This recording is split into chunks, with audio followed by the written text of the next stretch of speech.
En menos de un siglo, los incas desarrollaron y tejieron un vasto imperio poblado por unas 15 millones de personas y sorprendentemente desarrollaron una economía viable lo suficientemente fuerte como para mantener una élite de alto peso en una grandeza casi divina.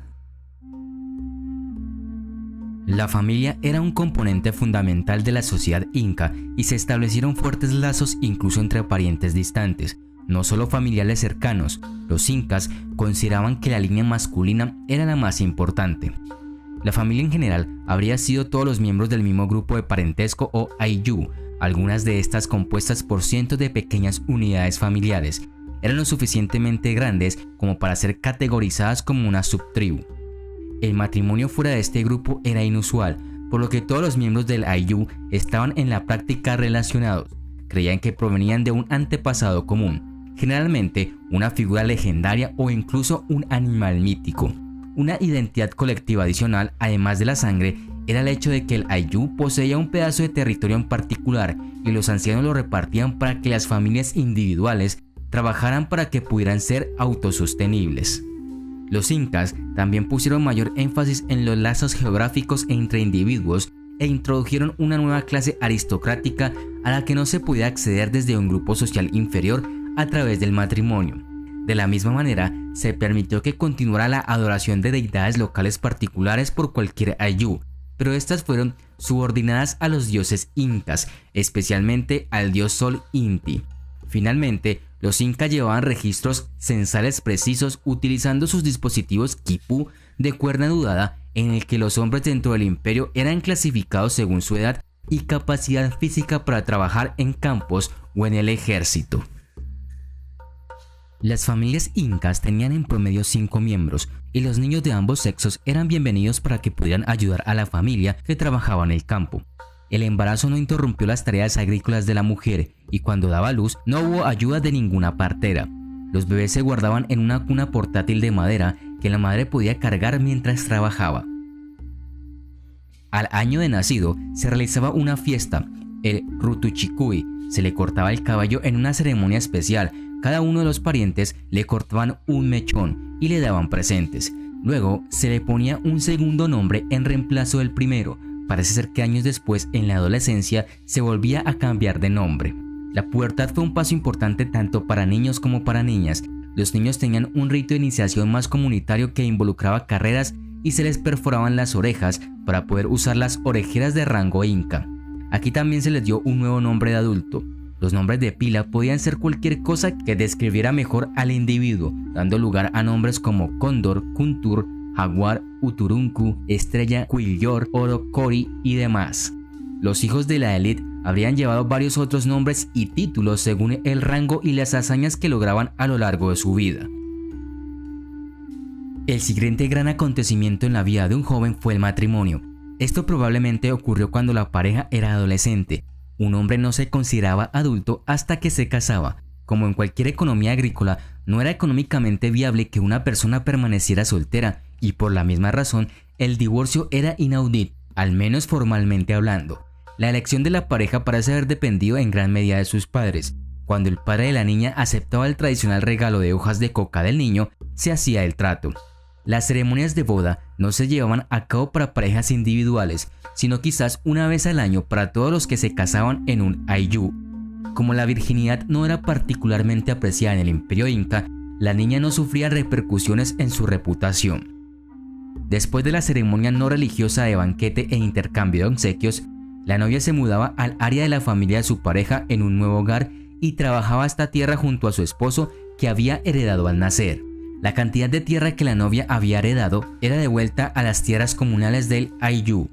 En una cultura donde las guerras frecuentes significaban que la población masculina era significativamente menor que la femenina, la poligamia estaba permitida, aunque parece haberse restringido en gran medida a la aristocracia, para quienes también era común tener muchas concubinas. La primera esposa siempre era la más antigua si había esposas secundarias. Un viudo podía volver a casarse con quien quisiera, pero una viuda solo podía casarse con el hermano de su marido. Ambos sexos trabajaban en el campo utilizando herramientas sencillas y a menudo en equipos.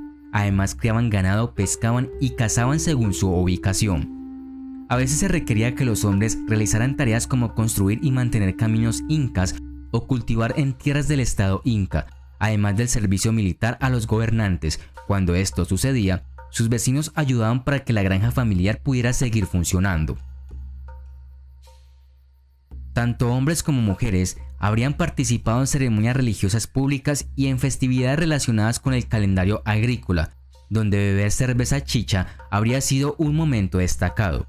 El baile era una característica importante de las festividades, cuando los bailarines imitaban actividades como la caza, la siembra o las batallas. Las actividades de ocio parecen haber sido pocas, pero hay pruebas de deportes como correr y saltar, jugar juegos de mesa y apostar con dados. Los recitales de poesía, el relato de mitos y el canto de baladas tradicionales fueron otros pasatiempos populares. Los hijos de las familias nobles iban a la escuela en Cusco. Sin embargo, incluso para estas familias de clase alta, la educación se limitaba a solo 4 años. En su primer año, los niños estudiaron el idioma inca, el quechua. En su segundo año, aprendieron sobre la religión inca, y en el tercer año de escuela, aprendían a usar el quipú. El quipú era la forma en que los incas mantenían registros de poblaciones y suministros de alimentos, por lo que esta era una habilidad importante para los futuros líderes. La educación concluyó con un cuarto año dedicado al estudio de la historia de los incas y se preparaban para la vida como funcionarios gubernamentales o religiosos. Los estudiantes también participaron en entrenamiento físico y estudiaron técnicas militares durante sus años escolares. Los profesores se llamaban amautas. Enseñaron a sus alumnos a través de rutinas de práctica, repetición y experiencia. Los amautas eran escogidos por ser los hombres más sabios del imperio inca. Los hijos del inca común no fueron educados. Los padres enseñaron a sus hijos las habilidades necesarias para trabajar en la granja. Si un niño era reconocido por sus talentos especiales, el gobierno podría optar por capacitarlo como artesano. El entrenamiento para las niñas fue diferente. Se podrían elegir chicas con talento y belleza de los pueblos. Si eran elegidas, se les capacitaba en el arte de hilar, tejer, cocinar, hacer chicha y para la religión. Después de completar su entrenamiento, eran enviados a servir al Zapa Inca o trabajar en los templos. La comida que consumía la gente variaba según la región. Los incas que vivían a lo largo de la costa comían más mariscos y frutas frescas. La dieta de quienes llamaban hogar a las montañas consistía en muchos platos que demandaban maíz y papillas de quinoa. La dieta era en gran parte vegetariana y la carne se reservaba para ocasiones especiales. Su desayuno era a menudo una comida llamada chicha, que era una especie de cerveza espesa hecha de maíz fermentado. Su comida principal se tomaba por la noche: papas, sopas espesas de verduras hechas con quinoa y una especie de pan hecho con maíz y agua. Los agricultores incas cultivaban más alimentos de los que se necesitaban. Después de cosechar su comida, el inca la liofilizaba. Para hacerlo, los incas trabajaron en equipos para primero pisotear la comida, sacando tanta agua como pudieron. Luego, durante el día, dejaban secar la comida al sol. Por la noche, lo dejaban al aire libre para que se congelara. Cuando querían usar los alimentos deshidratados, simplemente les agregaban agua. En cuanto a la ropa, los hombres usaban una camisa sin manga y, si era necesario, una capa de lana. Las mujeres llevaban una túnica larga con cinturón, anacu y una yacoya también. El calzado, si se usaba, tenía la forma de cuero y sandalias de cordón de lana. La vestimenta era muy importante, demostraba a los demás la posición social. Ricos y pobres vestían de la misma manera, aunque no con las mismas telas. Los plebeyos no usaban plumas, su tela estaba hecha de fibras vegetales y tenía una textura algo rugosa. Los hombres nobles usaban aretes para los oídos decorativos de concha o metal. En su ceremonia de mayoría de edad, se insertaba un disco dorado en los lóbulos de las orejas recién perforados. Continuamente se agregaban discos más grandes. Estos se hacían tan pesados que sus lóbulos se estiraban con el tiempo hasta que realmente descansaban sobre sus hombros.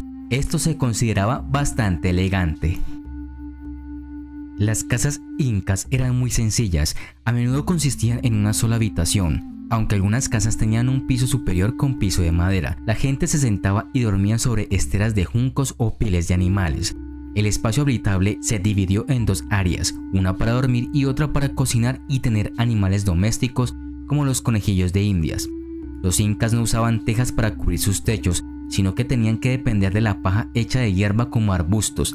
La paja se amarraba con correas y a extremos de clavijas que sobresalían del techo. La sala principal de las casas incas era la cocina. Tenían una chimenea y un horno de barro para hornear pan de maíz. La religión fue para los incas, como muchas otras culturas antiguas, inseparable de la política, la historia y la sociedad en general. Todas las facetas de la vida comunitaria estaban estrechamente relacionadas con las creencias religiosas, desde los matrimonios hasta la agricultura, el gobierno y los entierros. Los éxitos y fracasos de cualquier tipo en la vida se debían a la influencia de los dioses y los antepasados del Inca. Mantener estas deidades contentas y evitar su ira en forma de desastres naturales como sequías y terremotos era un propósito muy importante de las prácticas religiosas. La religión inca también fue una herramienta importante para que la élite gobernante legitimara tanto su propia posición privilegiada dentro de la sociedad como para difundir la creencia general de la superioridad inca sobre los súbditos de su vasto imperio.